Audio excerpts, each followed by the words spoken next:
Hi everyone. I wish I could be with you in person as we start the school year. Before I get started, I need to share with you though a little bit about my summer. It's been a very difficult one. Just when I start getting hope that things are getting better, there is suddenly a slump. I feel like I should know this because I've been through it before. There have been some really good moments where I thought, okay, maybe we're finally turning a corner. And then seemingly out of nowhere, things take a pretty significant step backward. I've tried to stay positive. I've told myself to be patient and trust the process. But there are days when you just sit here and think, how did we get here? I'm talking, of course, about the Seattle Mariners season. Sorry for the misdirection. I'm actually doing just fine. I want to give you an update about my situation toward the end of the message. But right now, I want to talk about something much more exciting, the start of another school year. I love this time of year. There's something special about the beginning of a school year. We come back with energy, optimism, and the belief that this can be the best year yet. It's a little like baseball and spring training. Everyone believes they have a chance to win the World Series. And for the record, I still hope for the Mariners. The playoffs are still within reach. But I have even more hope that we can accomplish together at OHS this year.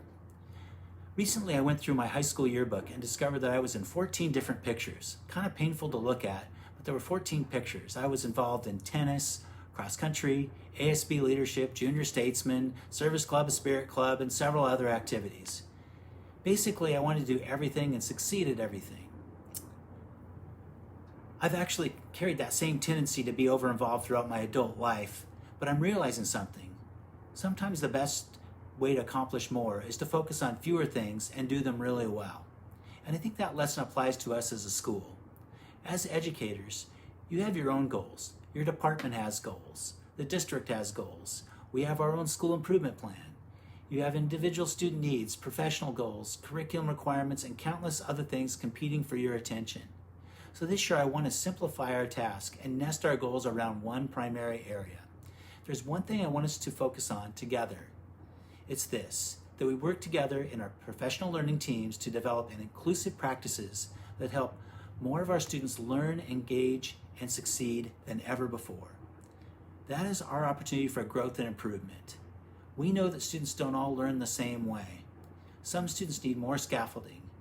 Some students need more choices. Some need a different way to demonstrate what they know. Some need us to build stronger relationships before they are ready to engage academically. Some benefit from AVID strategies, some benefit from culturally responsive education, and others benefit from Universal Design for Learning, or UDL. The point isn't that we need to do all these things all the time. The point is that we need to keep asking ourselves what our students need. And then we work together to figure out how can we respond. That is where I see the PLTs being so important. None of us has to figure it all out alone. A teacher may try something that doesn't work exactly as planned. Another teacher may have a strategy that reaches a student in a completely different way. Someone else may notice something in the data that the rest of us haven't seen. That is the power of working together. Our goal isn't perfection, our goal is improvement. And just like a baseball team, we're going to have some good stretches and some difficult stretches. Some strategies that will work beautifully, others won't. When something isn't working, we can make an adjustment. We can try something different. We can learn from one another. And then we can keep going. That reminds me of one of my favorite people and teachers, my tennis friend, Jody Rush. Jody is in his early 80s, and we have been playing tennis together for about 25 or 30 years now. He is probably the smartest tennis player I've ever played against. When he was younger, Jody was ranked just behind Stan Smith in California. Stan Smith, of course, was at one point considered one of the best players in the world, if not the best player. Jody eventually became the lead tennis pro at Seattle Tennis Center, where there is actually a giant caricature of him today in the club.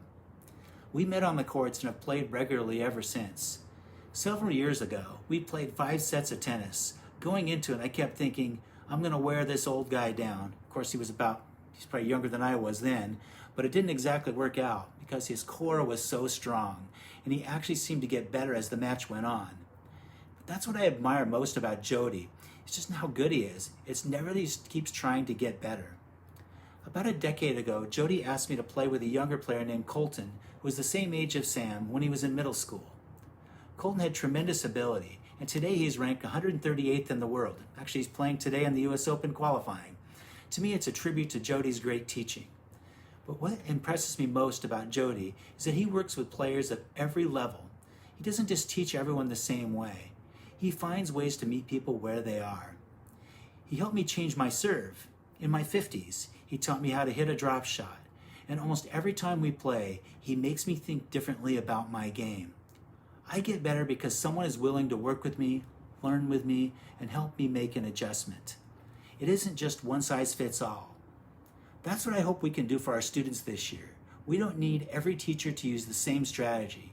We don't need every PLT to come up with the same solution. But we do need to be willing to ask, who isn't being reached? What might they need from us? And what can we change together to help them succeed? That is what inclusive practices means to me. It means refusing to accept that a student simply isn't engaged or isn't capable without asking what we might do differently. It means looking at our practice, learning from one another, and making adjustments. And it means believing that every student who walks through our doors deserves a path to success. So as we begin this year, let's keep it simple. Let's show up for one another. Let's use our PLTs to learn from each other. Let's try things. Let's make adjustments. And let's keep finding ways to reach students who may not have been reached by traditional approaches. Because just like in baseball, tennis, and in life, we aren't going to get everything right the first time. But if we keep working together, keep learning, and keep making adjustments, we can make this one of the best years OHS has ever had, if not the best. And hopefully the Mariners can figure out some things along the way too. I also want you all to know out there how much your support has meant to me this summer and last spring. I have felt incredibly fortunate to work with you all who have been so supportive and caring. Eileen and I are currently living in Seattle in this beautiful setting. As you can see in this video, I'll be at the UW hospital preparing for my stem cell transplant. I'll be in Seattle getting treatment and recovering until about November, and looking forward to starting around the new year. I want to say how excited I am, though, to begin another school year with all of you and look forward to seeing you all in person. Welcome back, and go Bears. Let's have a great one.